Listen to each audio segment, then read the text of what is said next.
Luis Calero es doctor por la Universidad Autónoma y Complutense de Madrid en estudios del mundo antiguo. Su tesis doctoral, que no es de hace mucho, ¿verdad? Un par de años.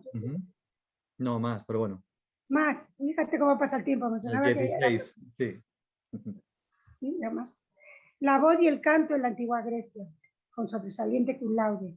Licenciado en Filología Clásica por la Universidad Autónoma de Madrid, donde estás ahora ya de profesor, y profesor superior de música, especialidad canto, Real Conservatorio Superior de Música de Madrid. Claro, porque Luis Calero, yo creo que lo conocen muchos, pero es que es un gran cantante. Es un don que los demás no tenemos, o sea que tú añades a la erudición, al estudio, etcétera, el de la voz maravillosa, que es un don difícil. Sus principales líneas de investigación se centran en la música y las artes escénicas en la antigua Grecia y en la transmisión musical y literaria entre los reinos asiáticos y la Grecia arcaica. A ver, entonces a ver si vuelvo. Sí, creo que ya he vuelto. Muy bien, vale, Luis. Pues muchísimas gracias, porque tú eres un fichaje, digamos, bastante reciente. Bueno, ya no tan reciente, es que los años pasan. Claro, son 18. Creo que esta es la 4ª jornada que hago contigo. Pues sí, bastante reciente comparado con 18 años. Desde luego. Y la 4ª jornada, pero hiciste en el Congreso de Lírica, que nos salvaste la vida, porque cantaste. Sí, se pudieron estrenar aquellas obras.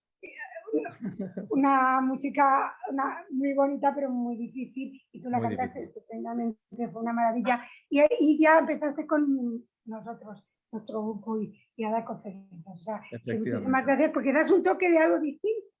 Como veis, y simplemente lo distinto, es que luego se me olvida decirlo, lo distinto que es cada una de las conferencias, los enfoques, que es lo importante, tan distintos del mundo médico. Pues ahora el tuyo es todavía más distinto. Sí. Bueno, lo primero, entiendo que se está viendo mi pantalla, ¿verdad? Yo te veo pequeño, pero... No, la presentación. Sí, sí. Vale. Esta es la presentación, sí, creo que sí, sí. Sí, fenómeno. Bueno, en primer lugar, por supuesto, Alicia, déjame que de nuevo te dé las enormes gracias por invitarme a participar de las Jornadas Homéricas, que para mí son un placer bueno, es una reunión breve anual, pero siempre muy gratificante. Quiero agradecerte a ti, por supuesto, y a toda la gente que está en la sombra contigo y que trabaja tanto, a Mónica, a Alejandro, etcétera, porque bueno, pues siempre sabe uno que sin ayuda por detrás es mucho más difícil poner un proyecto así en funcionamiento. Y además estoy muy contento porque este año, con los horarios de docencia que tengo por fin decentes por una vez en mi vida, podré ir a ver Homérica a la Complutense el día que hagáis las obras. Así que estoy encantado. Y luego también, tú Alicia lo sabes, quería hacer un pequeño homenaje hoy. Mi padre murió a consecuencia del COVID el 22 de diciembre, han sido unas navidades difíciles y precisamente hoy habría sido su cumpleaños. Hoy es su cumpleaños, habría cumplido 83 años. Así que quiero, bueno, pues dedicar a la Félix Conjunctio que tuvieron él y mi madre un día, sin la cual, pues obviamente hoy no estaría aquí con todos ustedes. Así que, bueno, pues este es mi pequeño homenaje a mi padre, que seguro que estaría muy contento de volver a verme hablar sobre la música, que era algo que a él le encantaba, y en el contexto de la Grecia antigua, que es algo que a mí me apasiona. Así que, bueno, pues dicho esto, a ver si pasa. A ver. Ay, no entiendo. Un momentito. Ah, vale, perdón. Ahora. Ha pasado la diapositiva para vosotros también, ¿verdad? Sí, sí, sí. Vale, fenómeno. Bueno, pues aquí veis un poco lo que va a ser la estructura de la charla que voy a dar esta tarde. La he dividido en dos grandes apartados. Por un lado los aerófonos y por otro lado los cordófonos, que aparecen representados en Homero. He dejado el mundo de la percusión porque, aunque hay algún dato, hay muy poco sobre percusión en Homero. Y con este material, además, bueno, creo que ya hay bastante por una tarde sin que os aburráis mucho de mí. Bien, pues vamos a empezar por el auló. Un pequeño tirón de orejas a Alicia, que ya me conoce y ya tengo confianza con ella. Ya sabéis que el auló no es una flauta, ¿vale? La flauta es otro instrumento y hoy precisamente podremos hablar un poco de flautas. El auló es un instrumento completamente distinto, es un instrumento de caña y el sonido que produce, que luego oiremos, si mi aparato funciona bien, porque estoy con el de la universidad y no lo controlo tanto, es muy distinto el sonido que tiene al de la flauta. De hecho, hemos sido capaces de saber que allá por el 2500 antes de Cristo ya se tocaba en los reinos orientales, en Mesopotamia. Este es el famosísimo par de aulós de Ur-3, fechados en el tercer milenio, y vamos a ver si funciona mi aparato y los podemos oír.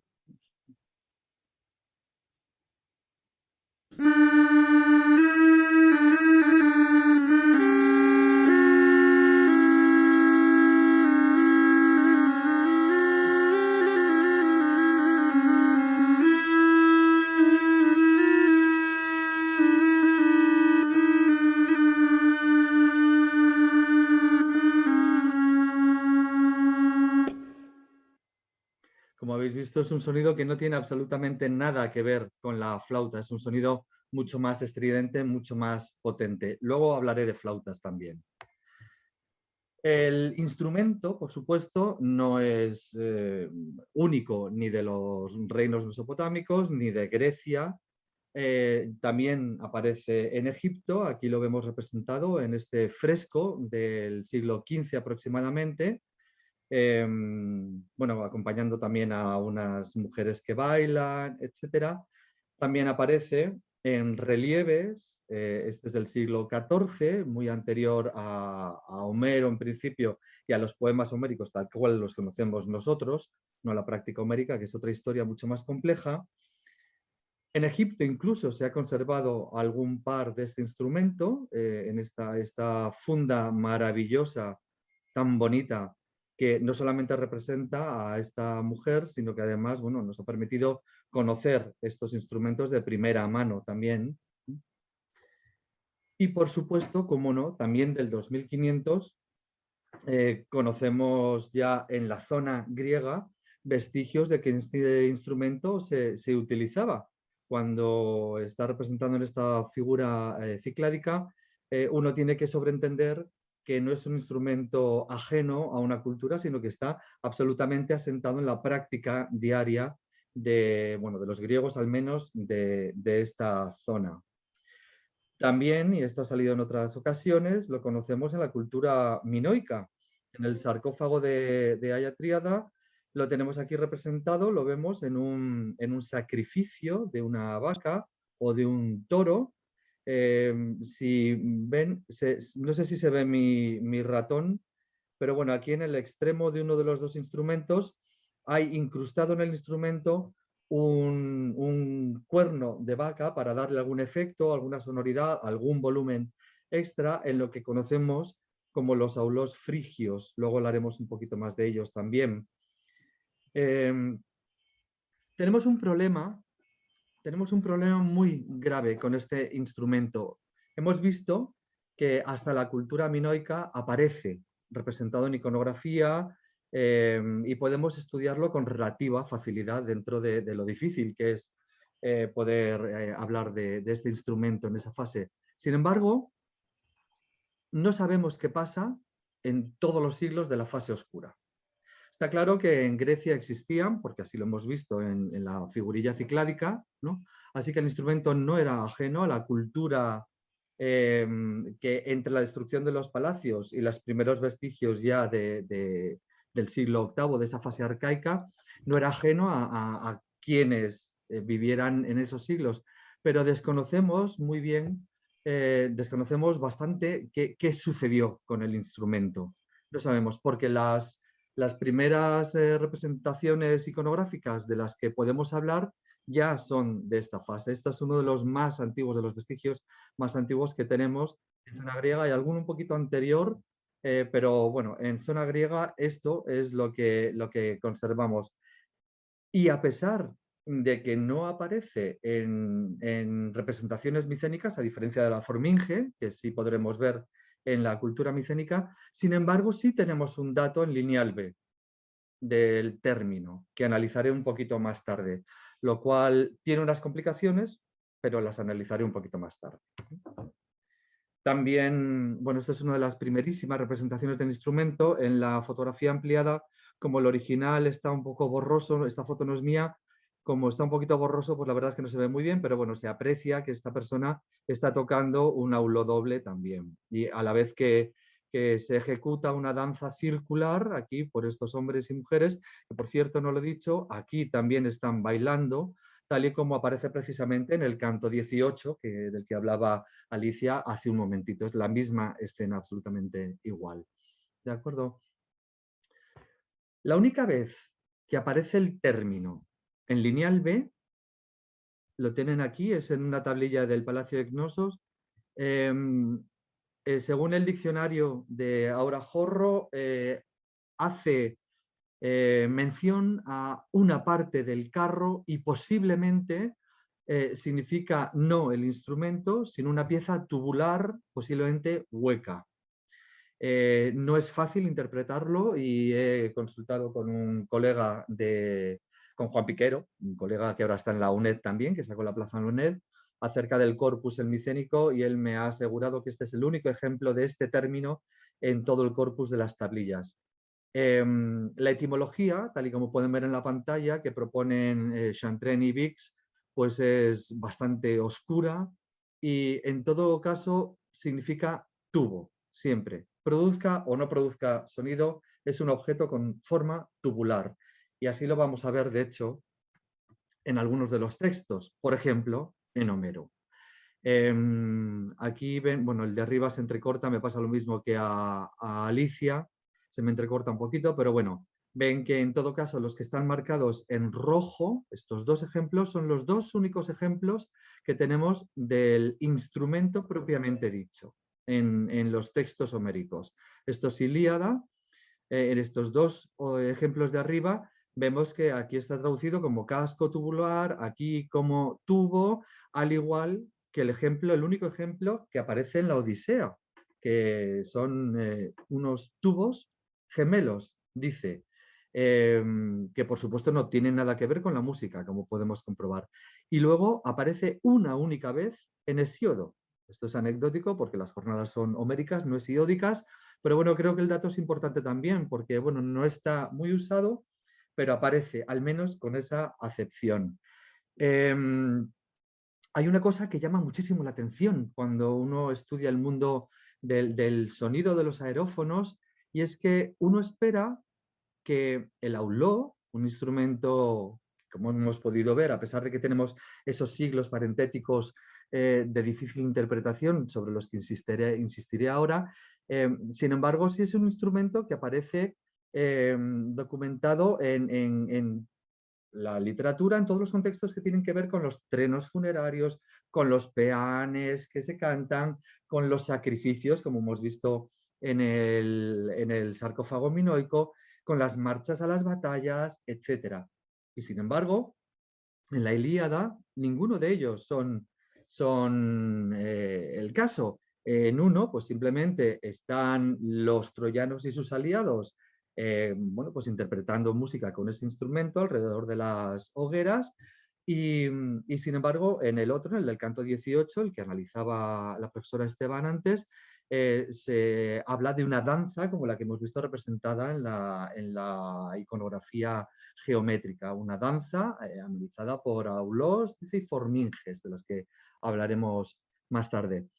Hay quien cree que el instrumento pudo ser excluido en estos siglos por una supuesta falta de dignidad. Hay otros investigadores que creen, sin embargo, que el instrumento fue introducido o reintroducido en Grecia en fecha tardía, posiblemente desde Siria o desde Asia Menor.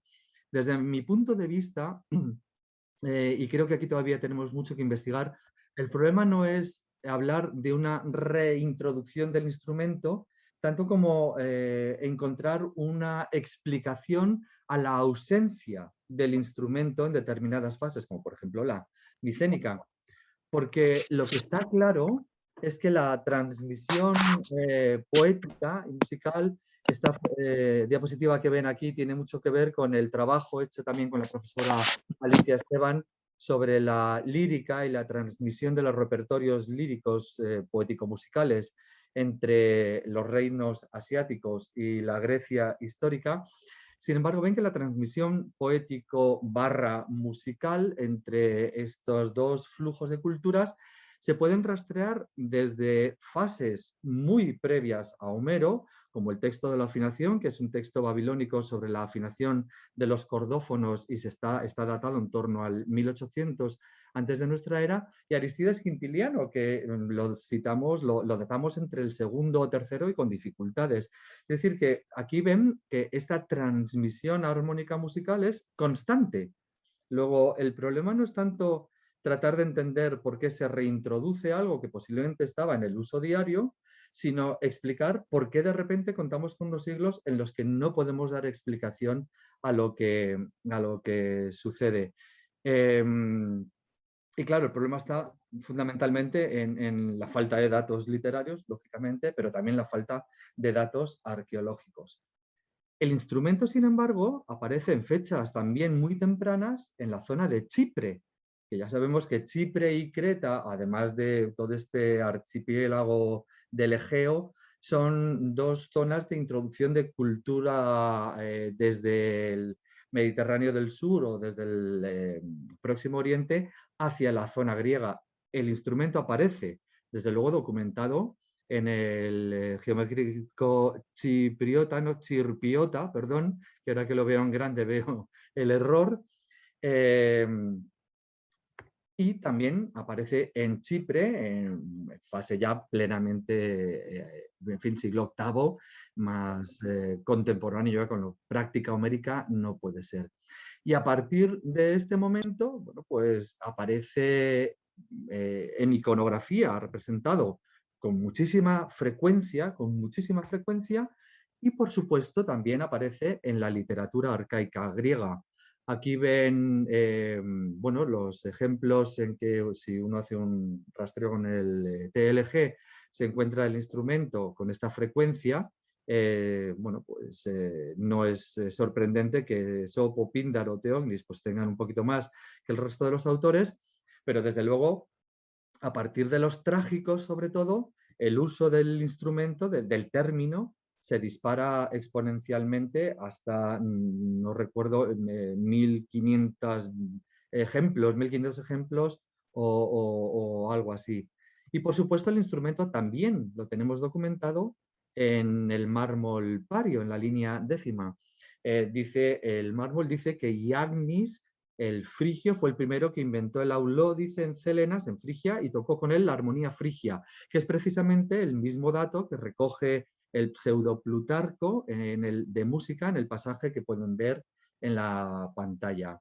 En fin, ya saben que bueno, toda esta información a veces también, sobre todo cuando procede de fases tan antiguas y con este afán que tenían los griegos por descubrir siempre quiénes eran los primeros inventores o los descubridores de alguna de las maravillas de la época, hay que tomarlo también con muchísimas reservas siempre. El instrumento es fundamental en la mitología de la Grecia antigua. Ya conocen la variante en la que Atenea se dice que inventó el instrumento, pero al verse reflejada con los carrillos deformados por la presión que hay que hacer sobre el instrumento, lo rechazó, el instrumento cayó al agua, cayó en Frigia y Marsias lo recogió. Así que toda esta información, si nos paramos a reflexionar sobre ella, parece apuntar a que el auló debía de conocerse en Grecia desde tiempos remotos, pero el instrumento llegó a desarrollarse ya sobre suelo griego a partir de la influencia, parece, y el impulso de los auletas frigios. En todo caso, esto es información muy compleja que tampoco podemos demostrar a la vista de los datos arqueológicos de los que disponemos, porque conservamos algunos auloi de la época, pero son de fases muy posteriores a los siglos que bueno, nos atañen en estas jornadas. El instrumento consta de un cuerpo principal que llamamos bombix, aquí lo tenemos, que a veces presenta un pequeño abombamiento en la parte inferior. Partamos del hecho de que una simple caña puede ya servirnos como instrumento. De hecho, hay gente, hay por internet algún vídeo de algunas personas que tocan cogiendo una caña que han adecuado a la boquilla y le han hecho unos agujeros y lo tocan como si fuera un instrumento. Pero claro, lógicamente esos ejemplos no los conservamos. Los que hemos conservado, los vestigios arqueológicos que tenemos, son aún hechos de madera, como se dice, de marfil o de cuerno, en fin, de elementos más duraderos. Los agujeros que ven se llaman tripemata, lógicamente, este que ven aquí es el posterior para el dedo gordo, y suelen tener un holmos, que es una pieza, luego la veremos mejor en otra diapositiva, en la que se inserta la glota o glosa o glotis, ya lo veremos también, que es la caña. Una caña vulgar y corriente, cortada y tratada para, como los oboes actuales, para con la vibración de los labios hacer el sonido. La escuela tebana de la antigua Grecia es posiblemente la más famosa por los avances que llegaron a desarrollar con el instrumento. Posiblemente conocen la cratera de Prónomo, que la podía haber traído también en una diapositiva, pero no me he dado cuenta. Prónomo es aquel personaje al que los griegos antiguos atribuían la habilidad de generar un único instrumento que con estas llaves, este es el famosísimo auló de Pompeya. Es muy posterior, por supuesto, a todo esto que estamos hablando, pero aquí se ve perfectamente este sistema de llaves, esta es una reconstrucción, este sistema de llaves que giran sobre sí mismas para dejar algunos agujeros abiertos o cerrados. Aquí los pueden ver. Aquí se aprecia un poco de agujero al haber movido la llave. Esto permite que con un solo instrumento se puedan tocar multitud de armonías que antes de estos avances pues necesitaban un instrumento especialmente preparado para tocar cada una de las armonías. Como decía antes, la caña, que aquí ven que es una caña vulgar y corriente, tratada, tallada y adecuada. Si hay algún instrumentista de instrumentos de caña entre los asistentes, sabrán con qué celo se guardan y se protegen, por supuesto. Va, como ven, introducida aquí en el holmos, que a su vez va unida al resto del cuerpo del instrumento. Se suelen proteger además las cañas con estos sencillos artilugios, ¿no? Que evitan que se rompan y las mantienen presionadas. También aparece muchas veces en la iconografía ya desde fases muy antiguas, aparecen los intérpretes con lo que llamamos forbeía, que es esta pieza de cuero que les ayuda a dos cosas. Una, posiblemente a derivar el peso del instrumento sobre los labios, y dos, y mucho más importante, como es de cuero, permite tener una presión constante sobre los mofletes, de modo que se puede ejercer un control de la emisión del aire mucho más regular que si se hace simplemente por la presión normal de los músculos del intérprete. Es muy normal que aparezcan, por supuesto, por pares, aunque bueno, también puede ser, pueden aparecer de uno en uno, y cada uno de estos pares tiene su propia embocadura, no comparten embocadura. Según el libro de Michaelides, Michaelidis, porque es un autor moderno, estas son las clasificaciones del instrumento según su tipo, según su origen, según el material o según la forma. Según la forma, pues lo que no sabemos muy bien qué es, pero que parece que es uno lateral, el de una sola caña, el de dos cañas, luego los materiales, pues de cálamo, de madera, de loto, de cuerno, de marfil o de bronce. Por los orígenes se suelen clasificar en frigios, que era el que veíamos en el sarcófago de Hagia Tríada, los Elimoi, el del cuerno de vaca incrustado, los lidios, que se pueden confundir con algo que Ateneo llama la magádide, que también es un instrumento de cuerda, o los libios. Y luego por los tipos, pues están los superperfectos, los perfectos, los que sirven para las cítaras, los de los niños o los parcenoi, que no se ve bien, que son como virginales, debían de tener un sonido más agudo. Y de nuevo, si mi aparato me lo permite, vamos a oír este vídeo para que vean de nuevo cómo suena el instrumento, pero ya sobre una reconstrucción de uno propiamente griego, por supuesto muy posterior a Homero, que conste.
Bien.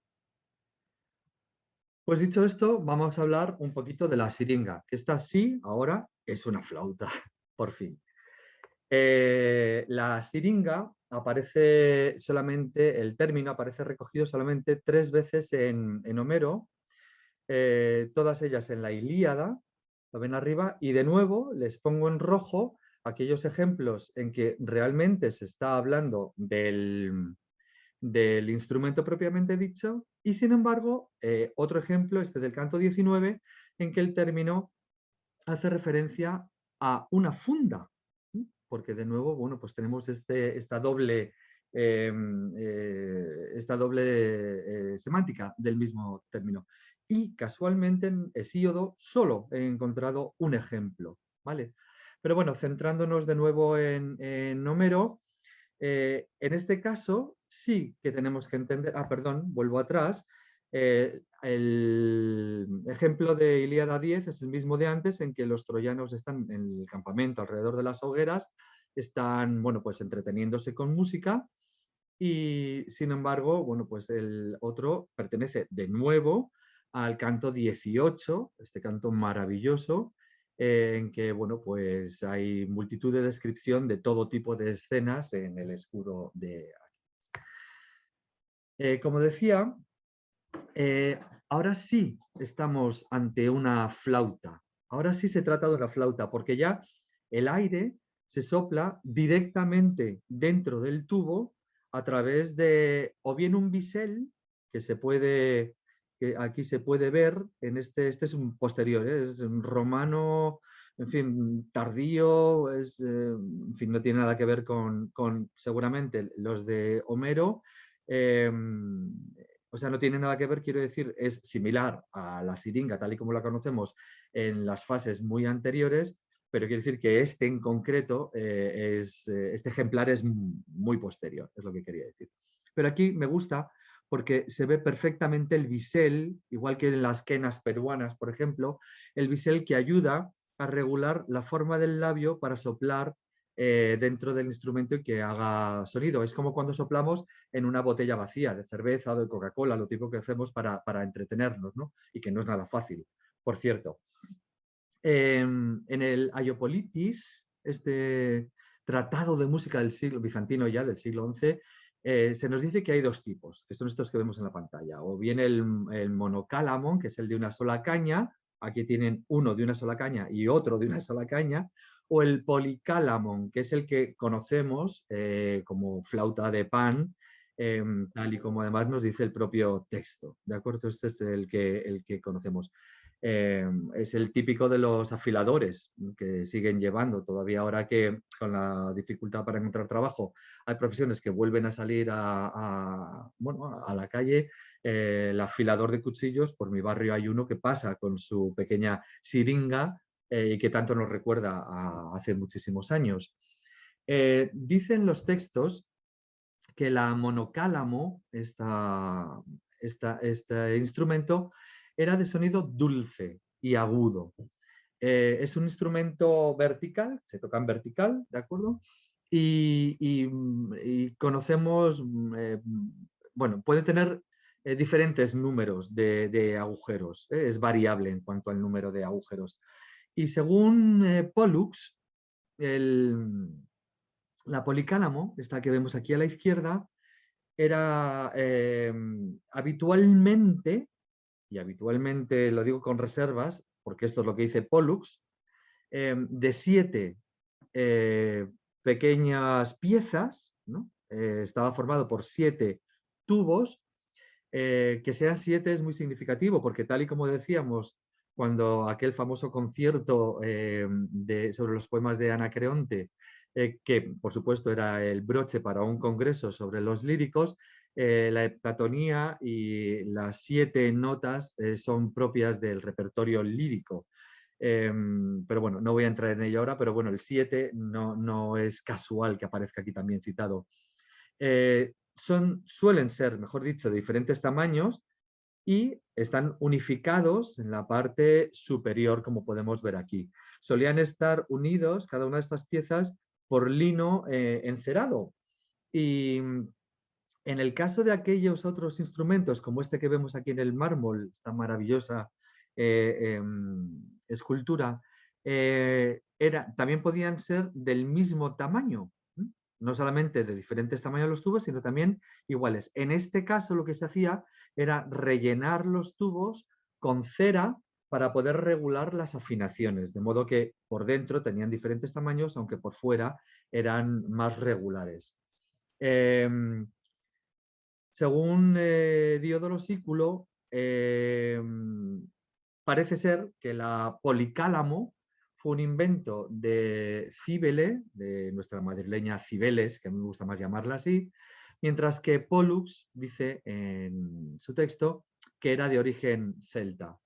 En todo caso, los orígenes míticos del instrumento se relacionan con los amores frustrados del dios Pan y la ninfa Syrinx o Siringa, una hija del río Ladón, que perseguida por el dios pidió a Zeus que la protegiera y éste la transformó en una caña del río, caña que en su furia por no haber podido conseguir a la ninfa, Pan cortó, y cuando la había cortado y se arrepintió con el llanto, se dio cuenta de que la caña emitía sonido. Y de esa forma se cuenta la tradición que surge este instrumento de los sonidos que emite la ninfa cortada a través del llanto del dios Pan. Me parece muy, muy bonito la variante mítica. Sin embargo, es curiosísimo que, al menos en mi investigación, si alguien por favor me puede contradecir, que me lo diga al final, no hay representaciones iconográficas de este episodio en la antigüedad. Por esto traigo este de Bruegel y de Rubens, porque a lo que yo he alcanzado a encontrar en diferentes corpora, no hay representaciones iconográficas de la transformación de la ninfa en una caña en el río. Por el otro lado, también es un instrumento y tiene sentido que se relaciona con los hechizos. Lo cuenta Plutarco. Dice, hay un momento en que dice que los ciervos y los caballos, dice, son hechizados por las siringas y los aulós.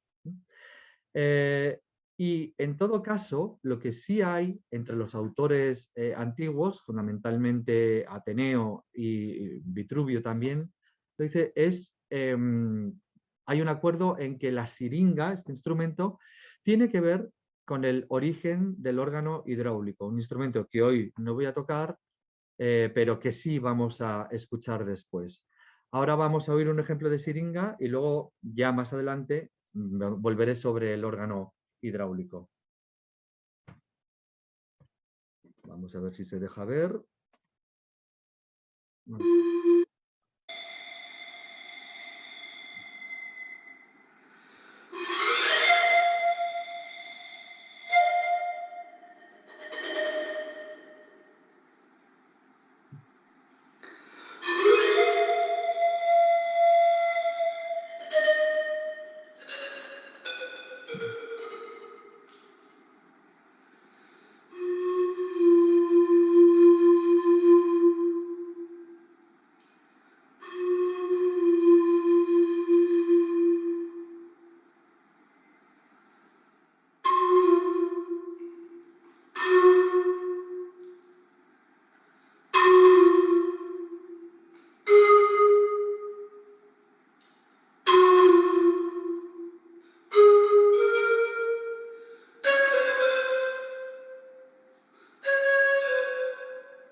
En fin, permítame que lo corte aquí. El vídeo dura 3 minutos. De todos modos, en la red hay muchísimos ejemplos. Si no les importa, voy a intentar pasar la diapositiva, si se deja. Aquí está. Vale, y vamos a hablar un poquito de la salpinge. La salpinge solía estar hecha de latón, como esta que ven aquí en este lécito. Solía ser de latón, un instrumento sin agujeros. Todo el trabajo estaba hecho con el labio. Este tipo de instrumentos son muy difíciles de tocar y si tienen acceso, por ejemplo, a instrumentos de viento metal históricos del siglo XVIII, se usan mucho para grabaciones pues, de Mozart y de Haydn, este tipo de compositores, verán que no es nada fácil afinarlos. Luego, de hecho, vamos a oírlo y vamos a ver cómo el intérprete tiene muchas dificultades pues, para mandarse muy afinado a veces. Hay una variante de este instrumento que se llama queras, cuerno, y en ese caso, bueno, está hecha de cuerno, es otra variante, lógicamente, y tiene una forma un poquito curvada. El término salpinx aparece solo 2 veces en Homero, en uno como sustantivo, lo ven arriba, y en otro como el verbo correspondiente. Aquí he traducido trompeteo, aunque no me gusta decir que la salpinge es una trompeta, porque salpingar en español no tiene ningún sentido, ¿vale? Así que esta licencia me la tomo, pero negaré siempre, incluso bajo tortura, que he dicho esto. No, que se está grabando, o sea que queda grabado. Bueno, pues no importa, lo seguiré negando toda la vida. En todo caso, estas son las 2 únicas veces en que este término aparece empleado en la Ilíada. Aparece luego en lírica arcaica, está en Anaximandro, está en Íbico muy pocas veces, hasta que de nuevo vuelve a aparecer en los trágicos y a partir de ahí crece hasta 2600 ejemplos, quiero recordar, que he encontrado en la literatura griega. En Homero, por supuesto, aparece descrito como un instrumento de carácter bélico, y que genera un gran volumen de sonido. Lo pueden ver aquí, es salpinx, cuando chilla la salpinge. O aquí, fijaos, fíjense ustedes, Zeus genera una tormenta y esa tormenta y con los truenos, salpinxen, es mucho ruido, mucho ruido el que se genera con este instrumento. Los antiguos griegos consideraban, y ven aquí los ejemplos de Ateneo y Pollux en la pantalla, consideraban que era un instrumento de origen etrusco. En fin, realmente, bueno, pues no puedo decir mucho más sobre ello. El que tañe el instrumento se suele llamar salpinctés o salpistés o salpictés, dependiendo de los textos. Y fíjense ustedes aquí, por ejemplo, que en este ejemplo, que era timen aulein, ¿eh? Se utiliza aulein para tocar el keras, que es un instrumento es un tipo de salpinge, ¿vale? Fíjense ustedes cómo se cruzan en el uso de los términos. Eso en el mundo de los cordófonos es increíble. Ahí ya hay un caos absoluto en el uso de los términos y a veces es difícil poner un poco de orden allí, ¿vale? Pero bueno, me llamó muchísimo la atención el uso de este verbo y por eso quería recalcar el dato. La salpinge se empleaba, aparte de los usos guerreros que hemos visto documentados en Homero, se empleaba para fines musicales, como por ejemplo para llamadas militares, para llamadas hechas por los heraldos, para llamar la atención a personas, etc. Hay 44 de los casos que he encontrado bien asociado además al adjetivo hieros, sagrado. Era un instrumento tenido en muy alta consideración, la sagrada salpinge. Y luego además, esto es obvio, es un instrumento que sirve para producir sonido que en grandes espacios tiene muchísima potencia. De ahí que se utilizara, por ejemplo, para los juegos, para dar salida pues a las carreras o para llamar a una asamblea o para coordinar, por ejemplo, los esfuerzos en los trabajos. Hay una anécdota maravillosa de Pollux en que nos cuenta Pollux que un tal Hermón, un actor de comedia de finales del siglo V, se olvidó de entrar en escena porque estaba calentando la voz, haciendo una anafónesis, que también creo que he hablado alguna vez en las jornadas homéricas sobre la preparación de los cantantes.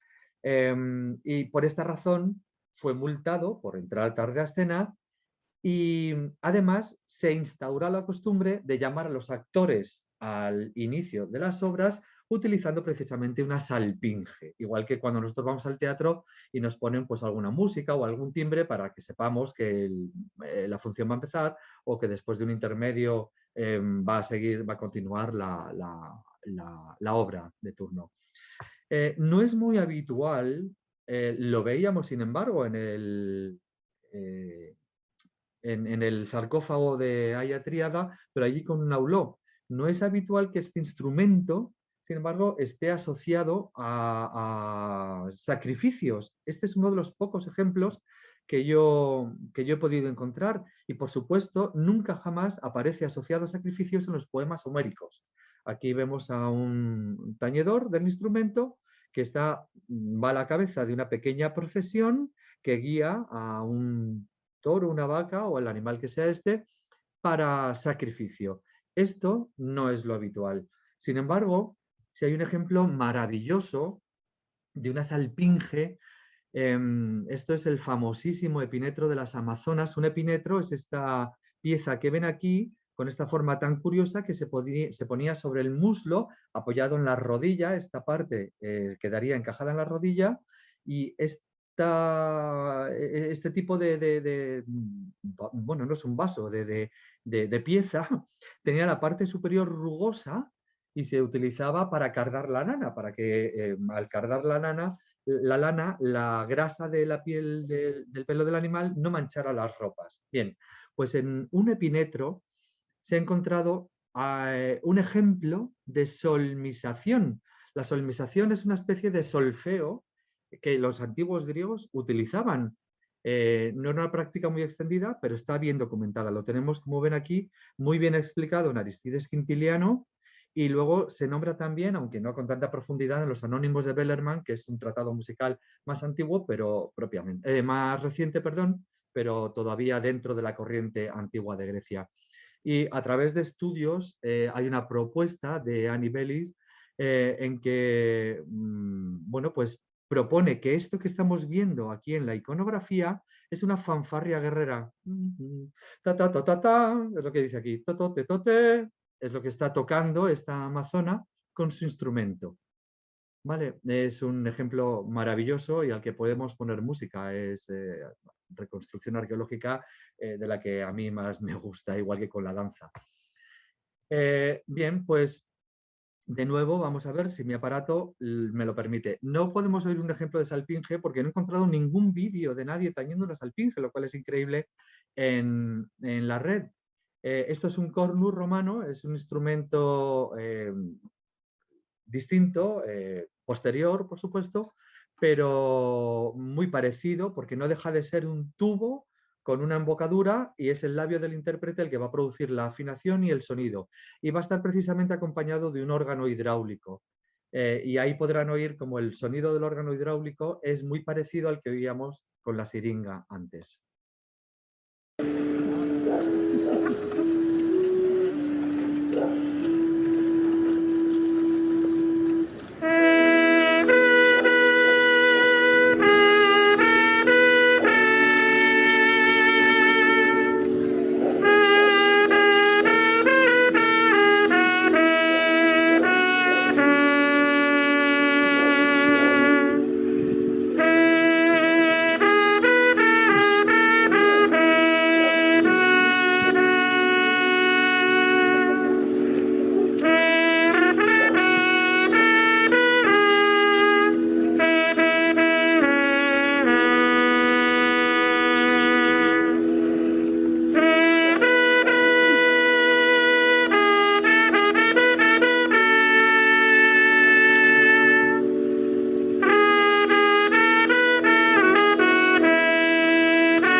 Bien.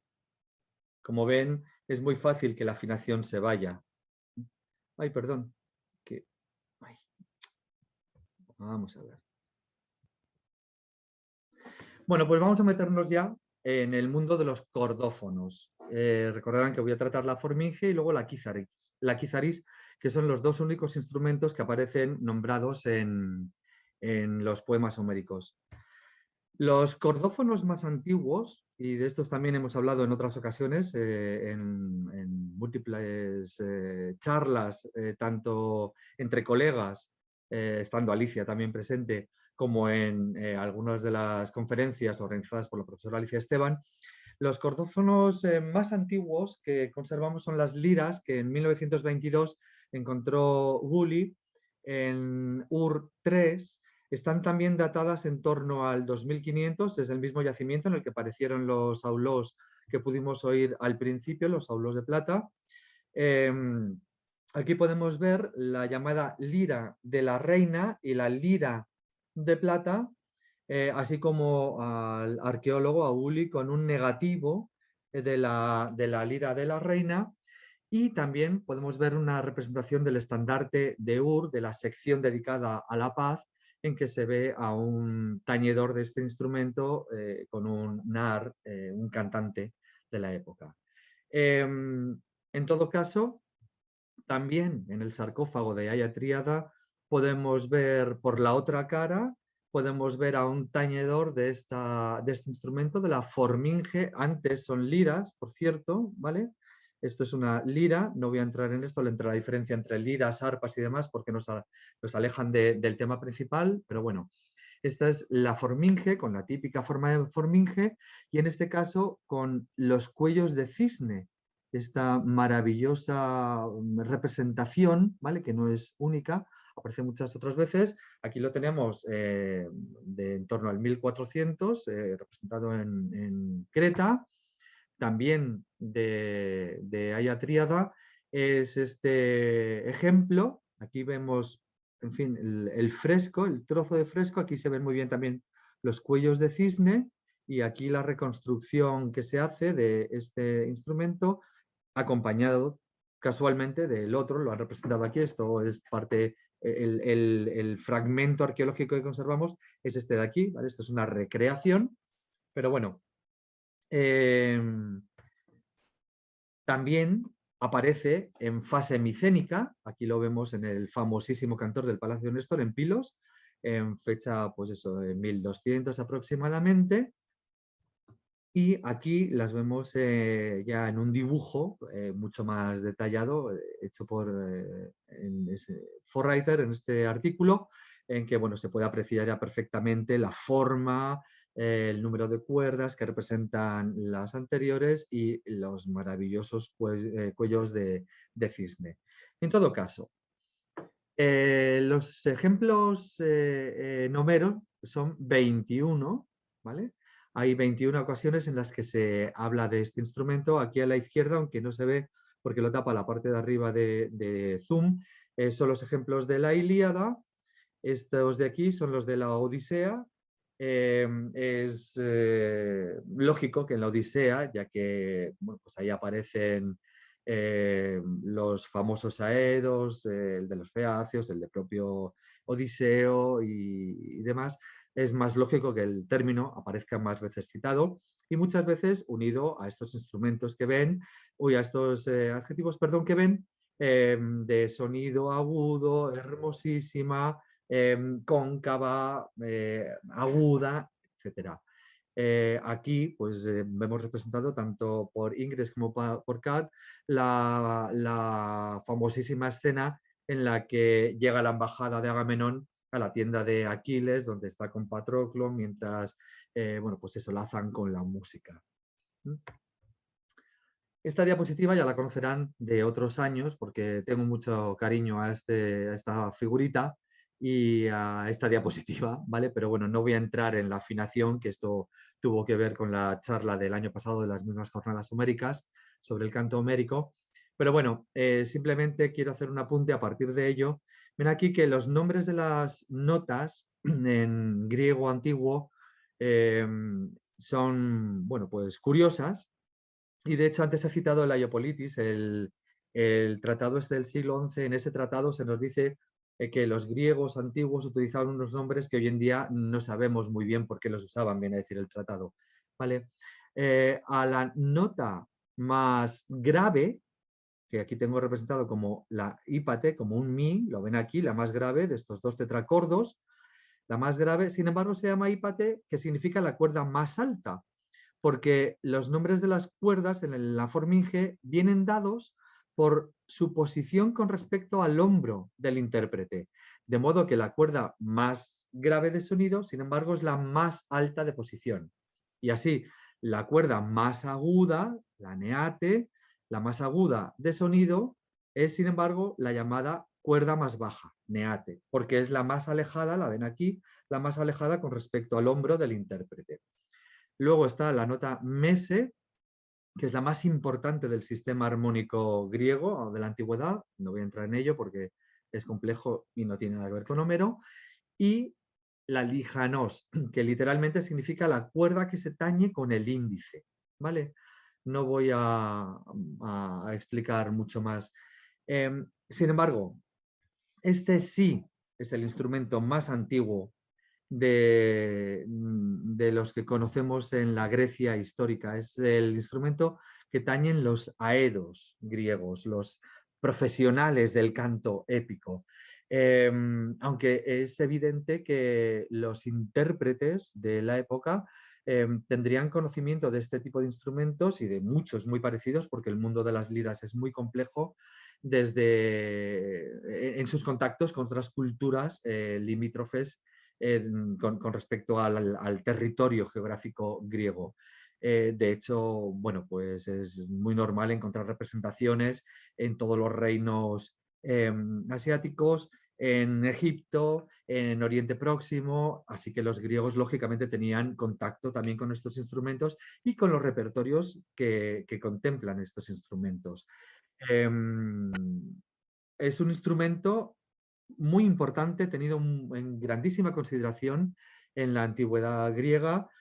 Es, de hecho, el instrumento que recibe Apolo de mano de Hermes y es el instrumento apolíneo por antonomasia. Y recordemos que el verbo formizo, tocar este instrumento, es muy común y aparece, de hecho, 3 veces citado en los poemas homéricos. Sin embargo, después del período micénico, hay muy poca evidencia de nuevo del instrumento. Hay algún ejemplo, como este que ven aquí, que según el arqueológico de Nicosia está datado en torno al 1000 antes de nuestra época, aunque bueno, pues es una datación controvertida, pero bueno, yo la mantengo porque grandes especialistas de aquel museo así lo han decidido. Y por supuesto, a partir del siglo VIII aparece representado cada vez con más frecuencia. Aparece muchas veces con 4 cuerdas, como son los ejemplos que hemos visto aquí, pero también puede aparecer con 2, con 3 o con 5, cuestión en la que no voy a entrar. Aquí ven otros ejemplos. Esta terracota también cretense presenta 3 cuerdas, aquí lo tenemos con 4. Esto es siglo VIII, siglo VII. Y vamos a oír un poquito del instrumento.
Vale, obviamente el ejemplo que he puesto tiene más del número de cuerdas que yo he comentado para Homero, pero ya he dicho antes que este es otro problema, tiene que ver con la interpretación del repertorio lírico frente al repertorio épico, que ya hemos tratado en otras veces en las jornadas homéricas, y también en el Congreso de los Líricos lo traté, pero bueno, no voy a entrar en esta cuestión porque bueno, es compleja y de nuevo nos aleja.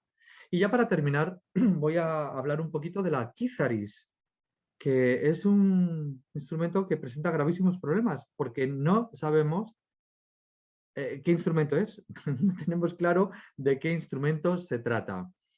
En la Ilíada aparece 4 veces, ¿no?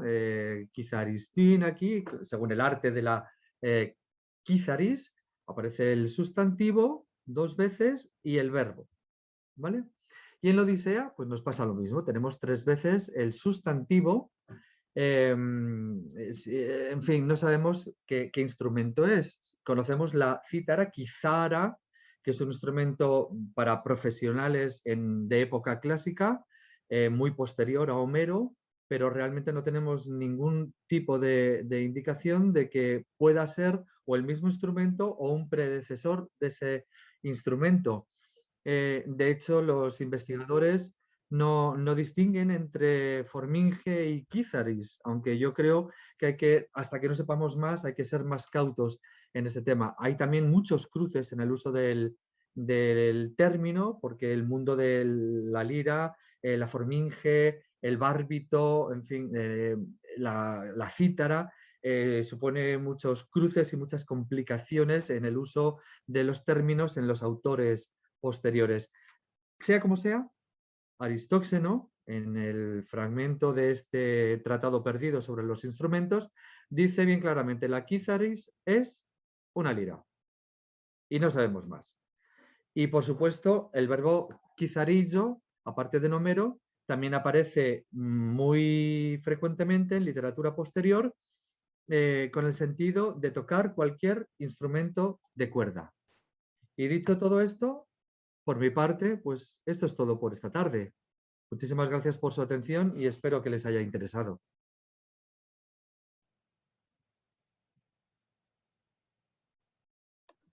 Alicia, no tienes el micrófono abierto, no se te oye. No se te oye. Activa el micrófono.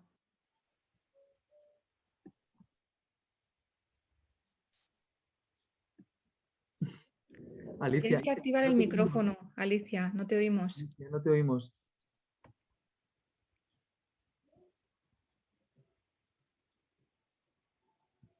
Ya, es que por eso no me gusta desactivarlo, porque luego me cuesta a veces. No le daba bien al clic y se me olvida. Pues nada, que claro que nos interesa muchísimo, que es un mundo, claro, diferente que solo tú puedes controlar. Los que no entendemos nada de música como yo, pero mucha gente que entiende, pero claro, esto es una especialización enorme. Una maravilla y claro, adornado además con la música oída, que te parece que por cierto ya que estamos además en el coloquio, la primera esta tan larga, que era asiática, me recordaba la película de Pasolini, de Medea mucho, esos sonidos ¿Qué que película? usarán, claro, se usarán esos sonidos. Ah, vale, sí, sí. No, y luego te iba a decir, sí, que en el himno américo Apolo, claro, tú no has usado aunque has hablado del himno américo a Hermes, porque hay fábrica la lira con ¿cómo se llama? Sí. Con el caparazón de tortuga y luego se la da a Apolo, pero que claro, en el himno américo Apolo, mira, porque varias veces se cita, y yo creo, claro, yo en esas cosas luego no me fijo, simplemente una lira o como se traduzca porque no entiendo, pero que unas veces usaba, yo creo indistintamente el autor Kizaris y otras Formix. Yo creo Claro, que sí. lo saben distintamente. Sí, el problema es que en el texto Apolo, en el himno Apolo, fundamentalmente hablan de lira, de caparazón de tortuga, que es otro instrumento que no tiene nada que ver con Homero. ¿Y Por tú eso crees no que lo he tocado. especificaba lo del caparazón de tortuga en el Sí, sí, himno? sí, la Hielis. Sí, sí, sí. Era Sí, mi tesis, pero no me acuerdo de lo de tranquila. caparazón. Me acuerdo de Sí, que sí, lo sí. llaman indistintamente y a veces el verbo, y era indistintamente, Sí, ¿no? habla del instrumento de caparazón de tortuga de 7 sonidos. Eso te iba a decir antes. Cuando has dicho el 7, me acuerdo que eso era un pasaje muy importante. Sí. Ya no me acuerdo porque lo hice hace miles de años la tesis, pero que sí, lo del 7 era muy importante la descripción. Sí, sí, pero eso es otro planeta, eso tiene que ver con el repertorio lírico, no tiene que ver con el repertorio épico. Sí, por eso no me gusta insistir en el tema de cuerdas, porque hay que entonces empezar a moverse tanto en el repertorio de los líricos como en el repertorio épico propiamente dicho. Y como aquí estamos en jornadas homéricas, a los líricos procuro dejarlos de lado, pero por supuesto que hay que hablar siempre de este mundo en el que coinciden los unos y los otros. De hecho, en los propios poemas homéricos, cuando se describen las escenas de danza en las bodas o el campamento de los troyanos, sin lugar a dudas, tenemos que sobreentender que lo que están interpretando es repertorio lírico. Son canciones, pues de lo que sea, de guerra o de alegría o de tristeza, pero dentro de lo que es el repertorio lírico. Es decir, Homero encierra gran riqueza y los peanes, los trenos, todo esto es propiamente repertorio que se encuadra más en el repertorio lírico, pero no es interpretación del repertorio épico propiamente dicho. Y por eso siempre, bueno, pues aquí en esta conferencia he procurado mantenerme dentro del estricto mundo del verso homérico y de la información que dan los poemas. No sé si hay preguntas. Muchas gracias a todos los que estáis escribiendo por el chat, por cierto. Yo tenía una. No sé si se me oye. Sí, no sé quién eres, pero... Ah, Pilar, sí, hola. ¿Quién? No, No, me llamo Claudia. Ah, perdona. Sí, adelante. Nada, que me han encantado todas las exposiciones. Es que tenía una duda sobre la última, que se ha nombrado que el instrumento de la salpinge, sí, la salpinge se utilizaba con la lírica arcaica en Anaximandro y luego con los trágicos. Entonces, mi pregunta era si en el teatro, con esa sonoridad que caracteriza al teatro griego, ¿se utilizaba algún aerófono en particular, como la salpinge por su sonoridad, o la estructura del teatro permitía cualquiera? No, lo que he querido decir, que posiblemente no me he explicado me he explicado mal, es que el uso del término, o sea, el término aparece citado a partir de los trágicos en multitud de ocasiones. Eso es lo que quiero decir. No que el instrumento se utilizara durante las representaciones, ¿vale? El instrumento, me he explicado mal, perdón. El instrumento que sí aparece utilizado y de hecho además es de estricto y obligatorio uso en el drama ático es el auló. De hecho, el corego estaba obligado, entre otros gastos, a costear los ensayos a cargo de una auleta y pagarle el sueldo correspondiente por su trabajo con los coreutas. Y durante las funciones, porque ya sabemos que los dramas áticos vienen a ser como, tal y como los tenemos hoy en día, como los conservamos, es como si fueran los libretos de la ópera. Tenemos los textos, pero nos falta toda la parte musical. Conservamos pequeñísimos fragmentos que nos abren una pequeñísima, minúscula ventana que nos permite, bueno, volvernos muy románticos y añorar el uso de la música en aquellas funciones. Pero desde luego las obras eran cantadas, habladas y recitadas, que ese es otro tema también interesante. En todo caso, el instrumento por antonomasia es el auló, no la salpinge. Se podía utilizar para efectos, pero para efectos concretos. El auló se utilizaba por sistema. También se podían utilizar liras, por supuesto, y también se podían utilizar instrumentos de percusión, crótalos fundamentalmente, ¿vale? Pero el auló es absolutamente obligatorio, entre otras cosas porque ayudaría, recordemos que los coreutas eran amateur, eran ciudadanos que se prestaban a formar parte de los dramas, tanto de las tragedias como de las comedias. Luego ayudarían a que ellos pudieran seguir las melodías o lo que se hubiera ensayado en cada momento. Pero en ningún momento he querido decir, y si eso es lo que ha parecido, pido disculpas, que la salpinge se utilizara como instrumento habitual en el teatro. Sí se utilizaba, por ejemplo, tenemos representaciones, pero son muy posteriores, para amenizar los juegos de gladiadores, por ejemplo, en Roma. Ya no salpinge, es otro tipo de instrumento, pero bueno, está muy cerca, ¿no? O para los estadios, para dar órdenes pues, de salida, por ejemplo, en las carreras de caballos o lo que fuera, ¿no? Pero no tiene nada que ver con el uso original que aparece en los poemas homéricos y que es más habitual en fases anteriores de la cultura grecorromana. Vale, perdone, muchas gracias. No, en absoluto, por Dios, si la culpa es mía seguro que me habré explicado mal.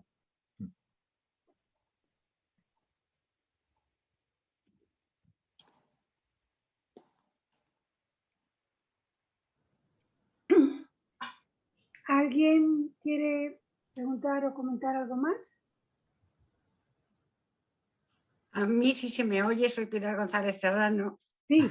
Aunque ya te he mandado mi felicitación, pues no quiero dejarte de decir lo maravillosa que ha sido esta exposición, sobre todo porque nos haces entender cómo podía ser esa música en su momento. Así que mandarte un fuerte abrazo y darte la enhorabuena personalmente.